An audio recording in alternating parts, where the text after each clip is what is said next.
Hello you guys, how are you doing today? I am so happy to have you here. So I know a lot of you are probably wondering, and by a lot I mean 3, are probably wondering why I discontinued Vlogmas. Long story short, my clients came back to me after this whole thing. I've been working doing facials nonstop, so I haven't had time to vlog anything. I obviously cannot vlog that because that's private, so there was no content to give you. And by the time I got home, I was just sitting up here chilling with the pets. I don't think anybody wants to see that for 20 minutes straight. Are you upset because he didn't bring you in the room too? Are you upset? I see the pain in your eyes. Angel, I see the pain in your eyes. Look at you. Oh, okay. All right. Well, I'll just stop bantering with you. Oh, sweet. You look so cute. Oh, now you want to hide your face. That's right, hide the shame. So to spare you all the boredom and to keep my job, I had to kind of discontinue some things. So sorry about that. So even though things are building up with my clientele and building my spa, there's a lot going on, but I'm still here for you. I'm still here for you. So today we have something funny. So we have some funny fails that I've found that I promise will leave you either dumbfounded or sick. Maybe both. Sorry ahead of time. Yeah, let's get into it. Sorry, I have like screenshots of my Sims. Do y'all play Sims? It's getting weird. It's my favorite game ever. Okay, so the first one. She's talking about people that are giving excuses as to why they cannot join MLMs. What is the one main excuse they always use against people that don't want to commit? I can't afford it, right? And that's true. A lot of people don't have the money to start up in the business. So this person posts talking about people's excuses. The other one, I can't afford it. If you can't afford an extra $1.99, you need this business. Hey, listen, Barbara, if I can't afford it, I can't afford it. Where am I supposed to pull $1.99 from? The money tree doesn't exist. No matter how many times I read that goddamn book, it doesn't appear in my backyard. So where am I going to get the $1.99? Where am I going to get the money? If I can't afford it, I can't afford it. And if somebody gives you that subtle clue, like they don't want to be bothered, why continue to pester them? If they don't want to be bothered, Barb, go to the next person. I don't understand what's so difficult about that. We want to sit down and we want to mock people because they want to be affiliated with our pyramid scheme. Girl. Come on, that is just so incredibly disrespectful. I don't understand that logic whatsoever. You want to shame somebody because they can't afford something. If someone can't afford something, they can't afford it. You know how, this reminds me, so now I'm gonna go off. You know when you walk through the mall and you have the people at the kiosk and they want to pull you and do your hair and all kind of stuff? One, I'm black, so please don't touch my hair. And 2, I'm black, so a lot of people don't know how to do my hair. And 3, I'm black, leave me alone. Like girl, I do not understand why people think it's okay to constantly pester someone if they tell you no. Why make a statement like that? Why say you need this business if you can't afford this? If I can't afford it, I can't afford it.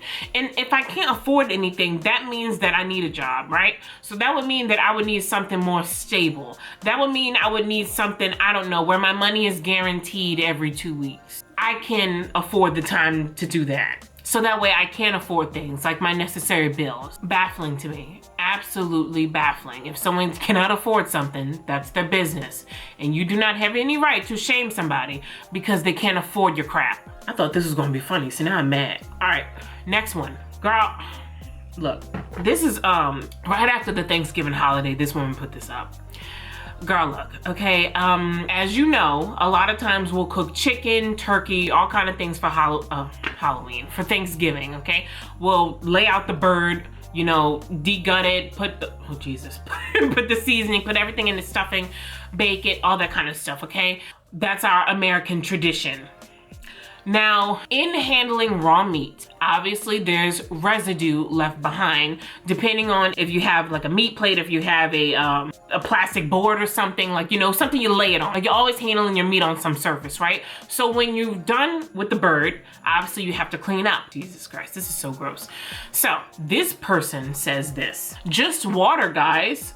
You can wipe up raw chicken juice, rinse it, hang it dry. The next morning it can be used again and is perfectly clean and sanitized. This is a Norwex distributor. Norwex is an MLM that deals with like microfiber cloth and towels and stuff. They have an MLM for everything now, okay? It's, like I said, none of them do anything revolutionary. Show me an MLM that's actually done something that I can't get somewhere else. I'll be waiting forever. So what she's saying, I have to make a face, I'm sorry. What she's saying is you use a microfiber cloth rinse it, get a little water on it, clean up the chicken juice, rinse it again, and hang it up. And it's already sanitized. You just have to use water.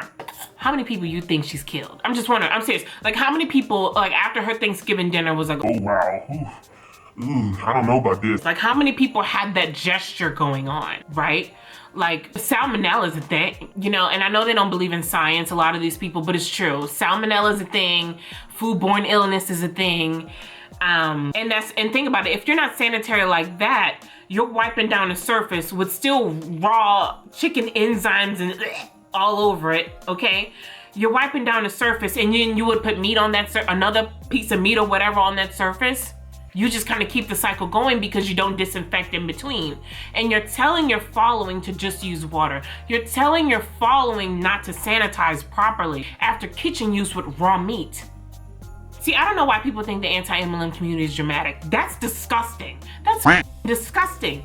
If I ever would have kept somebody doing that, I'd be like, girl, we're gonna set this kitchen on fire. We gotta start over. Everything has to disintegrate. Disgusting. Look, I'm getting sick already. I can't even talk. It's gross. Okay, Barbara? It's fucking gross. Girl, look. Who went to that Bath and Body Works candle sale? And then let me slap you because we're in the middle of a pandemic. Girl, I don't understand why everybody was going nuts for these candles. Yes, they're good. They're amazing. I love Bath and Body Works candles, okay? But girl, for some $9.95 candles, like, okay, girl, do you. The candles are good though. They really are. I'm not gonna lie, but it was just alarming to see that many people out there for just candles, okay? Just strange to me. But listen, my friend Tana sent me this. The stanky candle. America's worst smelling candle. The scent, pyramid scheme. Girl. Girl, I'm sorry. Girl, the stanky candle, like the Yankee candle. And those don't permeate either. Like, you light a Yankee candle, you can sit right next to it and you won't smell it. I wonder what this one would smell like. What do you think? Burning money? Weird, bro. Oh my goodness. Okay, this one. OnlyFans is an MLM. Now, for those of you that don't know, OnlyFans is a platform where creators can do a lot. There are creators that are sex workers on there. There are creators that do yoga. There are creators that are personal trainers. There are creators that just do live chats. It's basically a platform where you can subscribe to see bonus content from your creators. Similar to Patreon, kinda, but just way more with a lot of people. Now, OnlyFans gets a lot of flack because there's a huge influx of people doing private shows on there. My opinion with private shows, get your coin. Who am I to tell you what you can and can't do with your body, okay? Pro woman over here. Do whatever you want to do with your body. If you want to earn money that way, that is your business. And it is not up to me nor anybody else to tell someone how to make their money. They're making legal dollars on OnlyFans and they're paying more taxes than probably you and I combined. Let them people have their moment. Now, with that said, this person puts up an analogy saying that OnlyFans is an MLM. So let's go through this together. Number one, there's recruitment. Recruiters earn 5% of their recruitees' first year's earnings. I believe that's the referral program with OnlyFans, if I'm not mistaken. And if that's the case, that's a referral. That's something completely different. Number two, pressure to provide novelty. People on OnlyFans willingly make their accounts. So the pressure would have to be self-inflicted. There's no upline with OnlyFans. You are your own creator. You have a 1099 for yourself. Like that's all you. So there's no real pressure there unless you're comparing yourself to other people on there. But to say that there's somebody over your head making you do this, that's not how it works. And then it goes into customer base only interested in acts. That's not true. There's a lot of people on OnlyFans, like I said. Number three, they're claiming that OnlyFans is using female empowerment against women. That's completely untrue. Like I said, you are your own creator on that platform. Number four, rags to riches advertising. Targets young women facing high university fees. Okay, in America, going to university is too expensive. In my opinion, there's some things that could be free, okay? I'm just gonna leave it at that because I don't want people yelling at me about taxes and stuff. I don't have time for all that. This is not a political channel. But to claim that it's targeting women facing high university fees, I know a lot of people that are currently in college that are facing a lot financially, but if they want, they have other avenues other than OnlyFans. But there's nothing wrong with the avenue of OnlyFans, but it's not saying that women that are in college have to sign up. There's no one, there's no upline. No one's forcing anyone to do anything. Number five, control of your own hours. What's wrong with that? And then number 6, most lose money. It depends on how you market yourself with that platform. If you're out there and you're posting online, you're engaging with people and you're doing whatever that you say you want to do on your platform and it's getting traction, you're going to make money. Like me, I'm like a very, very, very small, terrible, horrible social media influencer. So for me, I have to stay active on this platform so that way people see me, people engage with me, and then my reach goes up. So to reiterate, recruitment, pressure to provide novelty, female empowerment, rags to riches advertising, control of your own hours, and most lose money. Do you find that to be a reach? I 100% do.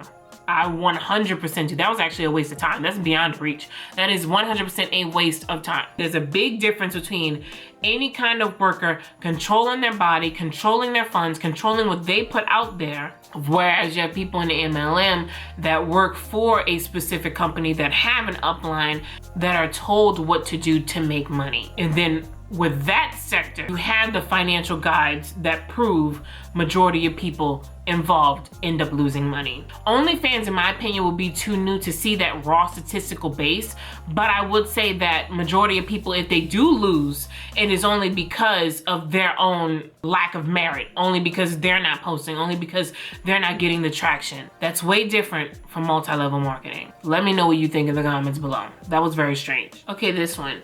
Billionaires lose millions to become billionaires. Millionaires lose hundreds of thousands to become millionaires. Broke people want to lose nothing and expect to become wealthy. So you're agreeing with me, right? That people lose. That's all you're telling me with that statement, right? You agree with me that people lose a substantial amount of money in these businesses. And the thing is, I understand like people that are involved with MLMs, they always get mad with me when I say that, but here's the thing. When the statistics change, I would get on this channel and say, hey guys, things have changed. Things are improving for people in MLMs. But until I see those stats, I'm gonna call it as I see it. Per statistical data. And statistical data, say that 10 times fast, the statistical data shows that people lose. So you're only affirming my statement when I say people lose in these companies. So thank you so much. You actually thought you were gonna degrade somebody for not having anything, but instead you solidified the fact. Welcome to physics. It's like the truth is starting to come out. Such a good feeling. Like, it's just so strange to post some of these things. But what did you guys think? What was the most audacious, strange, unsettling post that I spoke of? Please let me know in the comments down below. Everything that I used on my face, my outfit, everything will be listed down below if you guys care to look. I love you guys more than anything, and I will see you next time. Peace.